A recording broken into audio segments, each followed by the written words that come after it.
So we're taking this, turning it into 3D with me. Wait and see.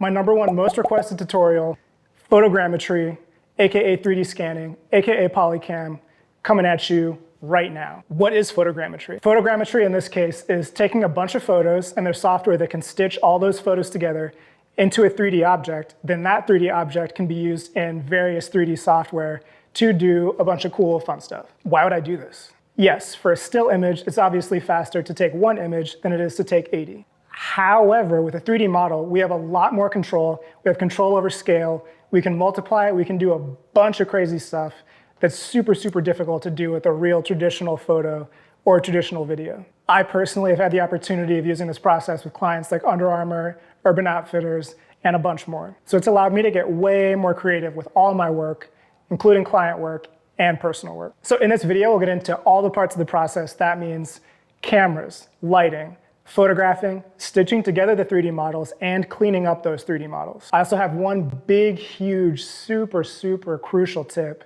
that I haven't seen anywhere else on YouTube, but you have to watch the whole video to see what it is. I'll point it out when we get to it. But before we dive in, there are some shortcomings to this process and some objects that don't scan very well. Shiny objects, glass objects, metallic objects do not tend to scan very well. A lot of people have issues with their scans. The scans don't turn out well. The scans fail. Some of that can be attributed to objects that just will never work. There are some alternative processes that can do some of that stuff, but for what we're talking about today, some things don't work. You just have to keep that in mind. So I like to shoot inside in a controlled environment. In a controlled environment with artificial light. Why?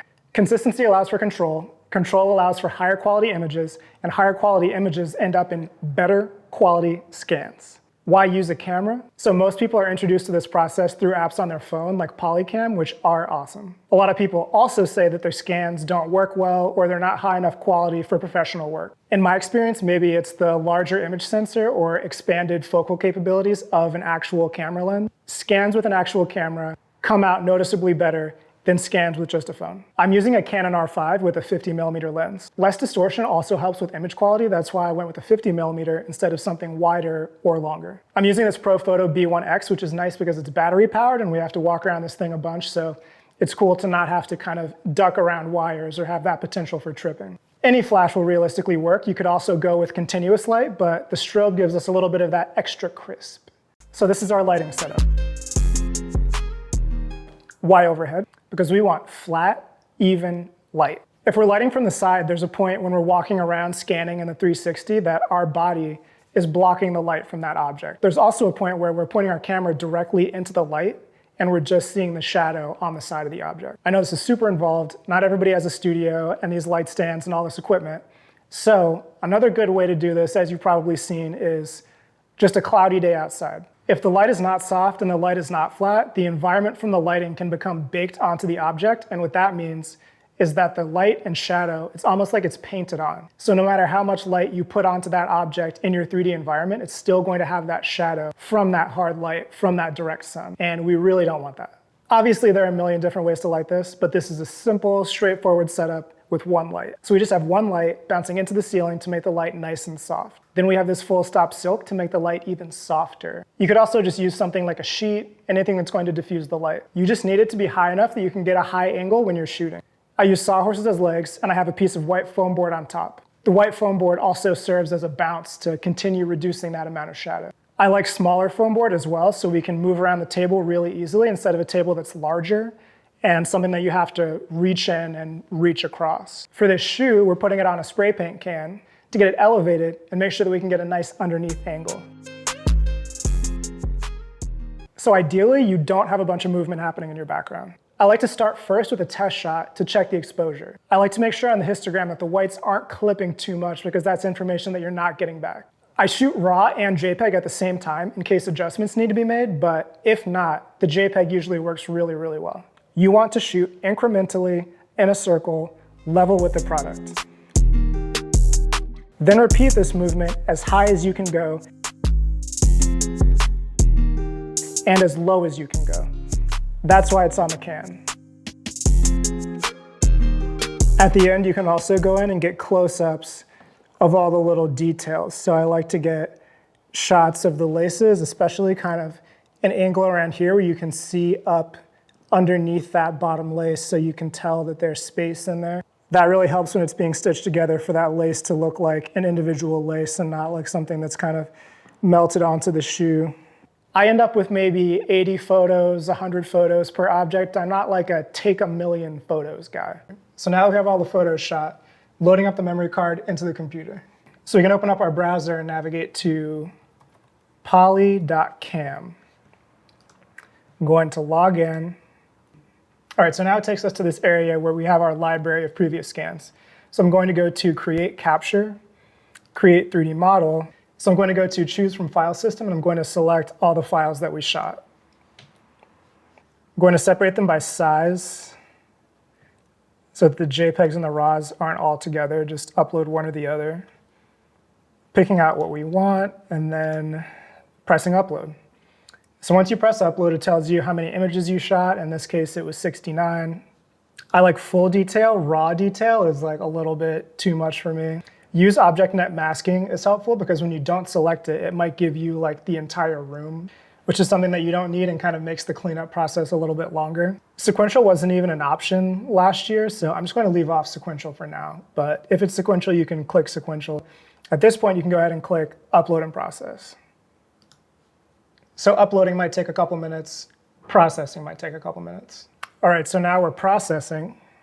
Sometimes the processing is really fast, sometimes it's not. I don't think that you have to stay on this window, I think you can leave. And if you need to go do something else, you can check back on the Polycam app and then just see if it's finished on the app. So once we're done processing, we get a little preview right here, and you can just click on it, and it loads up, and you see, hopefully, you have a shoe on a can. The can does end up in there.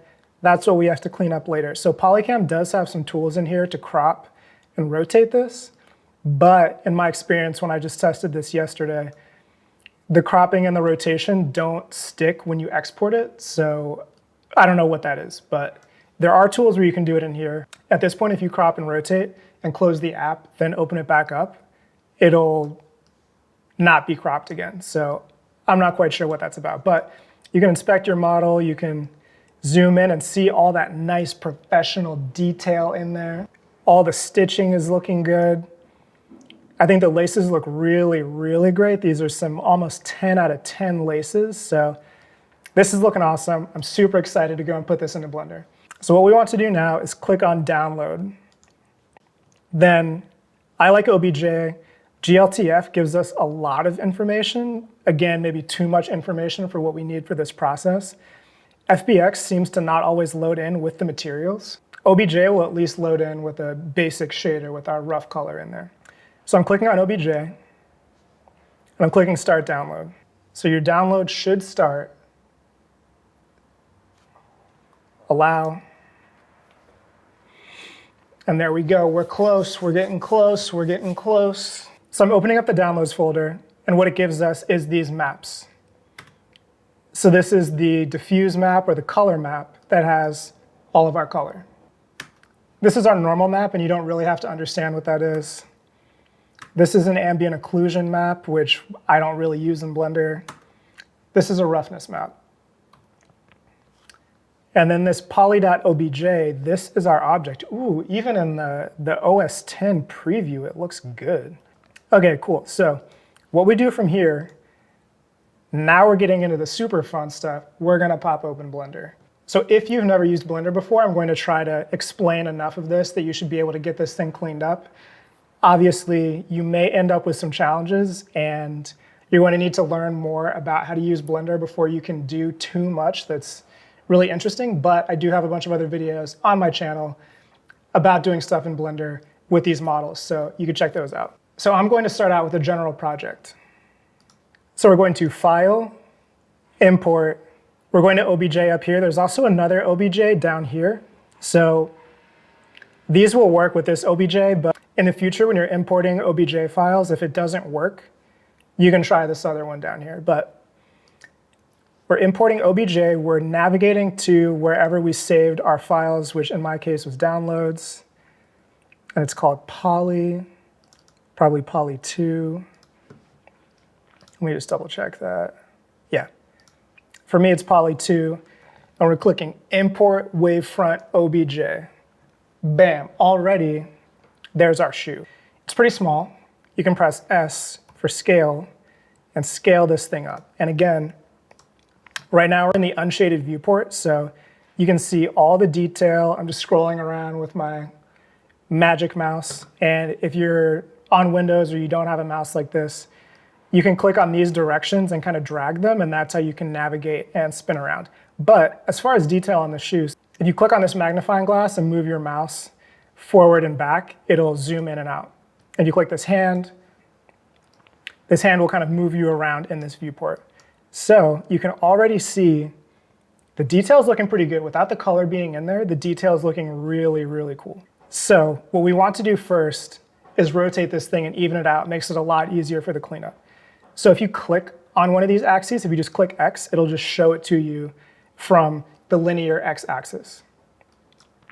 So X-axis, I'm going to zoom out a little bit, move around. I'm going to click on our whole object. If you press R, R will rotate, and you can move your mouse around until it feels like it's straight. So that's pretty good. Then I'm going to click on the Y-axis.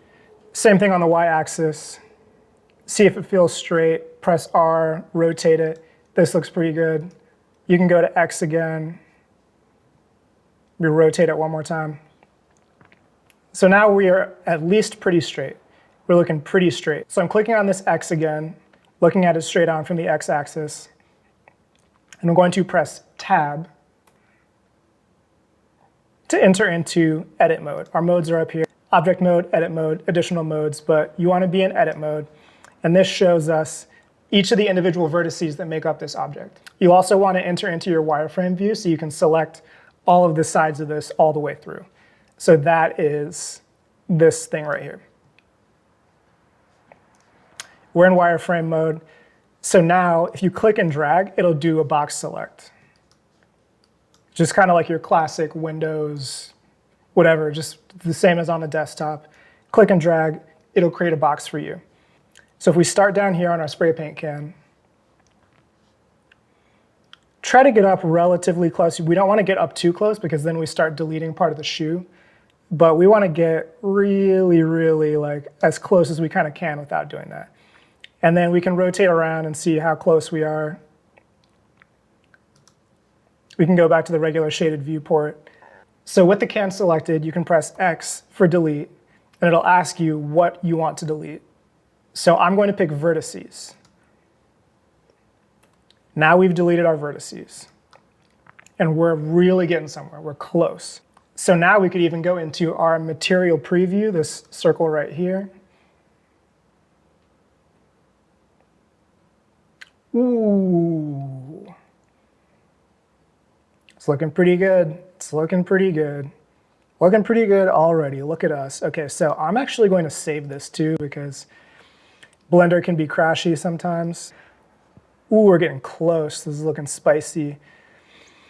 So when you're in our material preview, this still does not necessarily have like our environmental lighting. This is just kind of to see what the material is looking like. So we're going to improve upon this. The lighting's going to get better. The model's going to get better.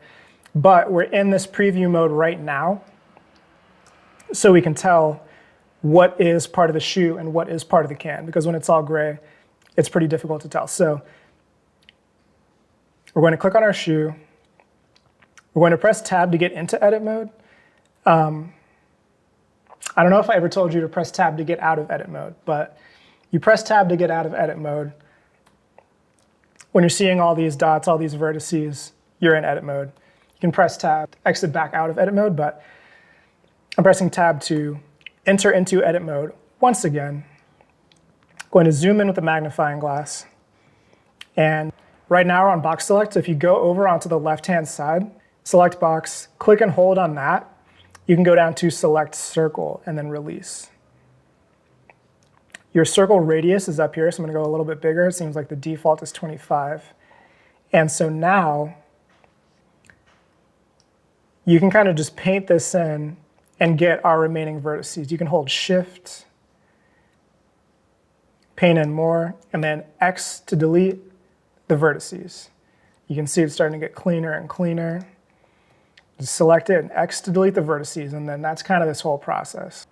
So you want to be careful in here because it's really easy to accidentally select vertices on the wrong side, and then you look back at it and realize that your shoe just has like random holes in it for no reason. So you want to be a little bit careful here. Now, this is by no means perfect, but you get the idea. Each shoe is going to be different. You could scan the same shoe 10 times in each shoe. It's going to end up arranging all the vertices kind of differently. So I'm pressing tab again to switch back to object mode, zooming out. And this is our shoe. It's looking pretty clean. There's a little bit of stuff going on down there, but usually shoes are on some kind of surface, or kind of the good angle for a shoe is over here. So as far as that's concerned, it's looking pretty good. Now we're going to dive a little bit deeper into getting our shoe to look even better, even more realistic. Up in these tabs, we're going to go into the shading tab. So we're going over to render engine and we're picking cycles. So I like to work with HDRI environments, and for those that don't know what that is, an HDRI environment, so basically what that is it's a panorama, and Blender can interpret that panorama for the lighting, where the lighting is coming from in that scene. So I like natural light, outdoor HDRIs. So I'm going to load up one of those. So we're in the shading tab. You should be on the world view here. You have background, you have world output. So we're clicking background and we're pressing Control T. And Control T only works if you have Node Wrangler enabled. So if Control T does not work, you want to go to Edit, Preferences, and Search. You can type in Node, and Node Wrangler is right here. So you want to check that box if you do not have it checked. So once you have it checked, you can click on background, Control T, it'll load in the rest of this, and then you just have to click on Open and load in your HDRI. So I can put a link to the HDRI that I'm using in the description. But you click on it, open image, and then when you click on this furthest circle on the right for rendered, you should get something that looks like this. All your controls are still the same, depending on how fast your computer is. As you move it around, it may not update very fast, but you should have something like this. So we got our shoe just hovering on this nice Italian beach. Now, we already got a little bit into nodes with this HDRI setup here. Now we're getting into the nodes for the shoe, and I know people are afraid of nodes, especially people that don't have a lot of 3D experience. It's not that bad. I'm going to tell you exactly what needs to happen here. So on this tab where it says World, you're going to go to Object. Clicking on our shoe, and you see that we already have it. It's a little bit set up. We got some stuff connected. So I'm going to get a little bit closer, zooming in. So you saw all those maps that we had right when we downloaded the model. You can see there's only 2 connected here for some reason. So one thing you can do is click on Principled BSDF and press Control-Shift-T. Again, navigate to where our maps are, and you can click the maps. So I'm clicking this color one, holding Control, clicking the normal one, and clicking the roughness one. I'm leaving out this occlusion one. Then click Principled Texture Setup, and it loads those all in for you. And as you can see, it's still a little bit, it still looks a little bit off. It looks almost pixely, or like there's something really, really weird happening right here. So this is it. This is one of my really, really big, huge tips that I have not seen anywhere else on YouTube for fixing this issue right here. Because you're probably, I mean, this looks really good, but that's not good enough. If you're going to be delivering images to a client or trying to make some interesting motion, this is not quite there. So with the shoe selected, clicking on the shoe, we're navigating down to this data properties. It's a little triangle. We're going to normals. We're clicking on that caret thing, and it has auto smooth on. I don't know what that is, but when you uncheck auto smooth, it gets rid of that weird thing. So we also have a bit of like a polygon type situation now. I think overall it looks better, but we have a bit of a, it doesn't look as smooth. So we're going to right click on it and click Shade Smooth. Now I think we're really cooking. So I'm going to, with the shoe selected, press R, press Z for the Z axis, and then type in 180 so that our shoe is facing the light a little bit more. And yeah, now you can see the shoe with the shoe's realistic details, with some realistic lighting. And obviously there's a bunch more stuff that we can do, a bunch more that we can get into. We can get creative and have tons of fun. But this is the basics of my photogrammetry process. And hopefully this is helpful for making some cool stuff. And of course my channel has other videos showing you how to use objects like these in still images to make cool stuff. I'll probably try to do some more animation type stuff in the future. Let me know what questions you have. Let me know if there's other stuff that you want to see specifically. And thank you so much for watching.